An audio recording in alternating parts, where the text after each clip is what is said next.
अगर आप भी चाहते हैं यमुना म्यूजिक के ऑडियो वीडियो सबसे पहले आप तक पहुंचे, तो हमारे चैनल को सब्सक्राइब करें और साथ ही साथ बेल आइकन को दबाना ना भूलें, ताकि सभी वीडियो आप तक पहुंचे। धन्यवाद।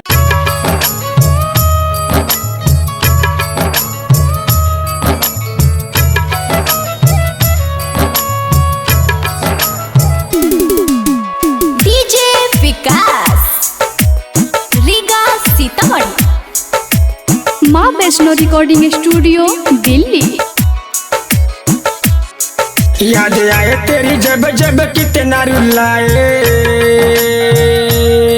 दर्द होता है जान दिल से नहीं पाए। याद करके गुजरती है उम्र मेरी, कहीं जिंदगी खत्म ना हो जाए। बिना पूछे मुझे से ही दिल रोता है मेरा, जब सोड़िया याद तेरी आए। बिना पूछे मुझे से ही दिल रोता है मेरा, जब सोड़िया याद तेरी आए।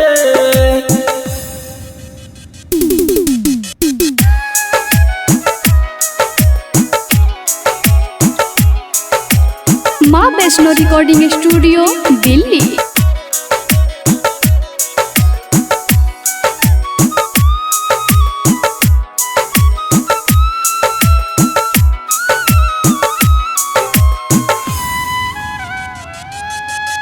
कमी महसूस तेरी होती है मुझे दिल के तसला करके। आधी आधी रात सताए तेरी याद, दिल रोए मुझसे लड़े लड़के।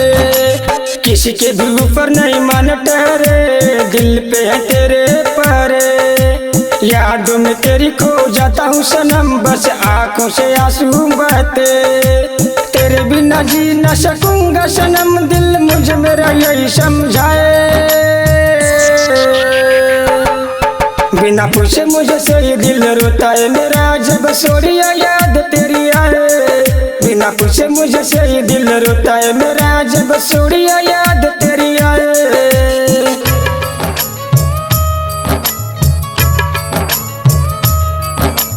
माँ वैष्णो रिकॉर्डिंग स्टूडियो दिल्ली।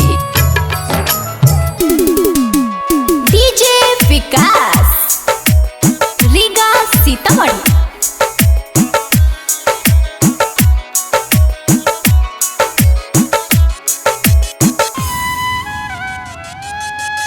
नजरों के तीर से किया तूने वार, घायल हुआ ये मेरा दिल। आज ऐसे मोड़ तो छोड़ो ना सनम, जीना होगा मुश्किल। कुछ तो इशारा दे मुझको सनम, कैसे रहूंगा तेरे बिन। याद में तेरी सो जाता हूँ सनम, सुबह से शाम पूरा दिन। इतना सता के मिलेगा क्या तू, आज मुझे यही बतलाए। बिना पूछे मुझे से ही दिल रोता है मेरा, जब सोड़िया याद तेरी आए। बिना पूछे मुझे से ही दिल रोता है मेरा, जब सोड़िया याद तेरी आए।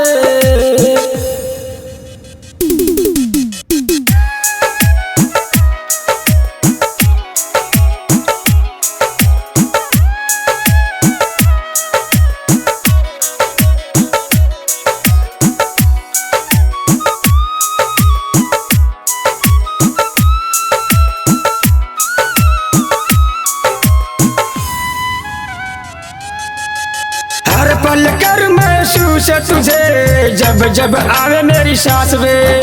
सागर के दिल बीच तू ही है सनम, तू ही मेरे जीने की आस में। मेरे जैसा आशिक तुझे मिलेगा कहाँ, कर ले मेरा विश्वास में। वो दिन आएगा कब सनम, जब तू होगी मेरे पास में। मेरा सपना सजा जरा गर्लफ्रेंड संग पार्टी मनाए।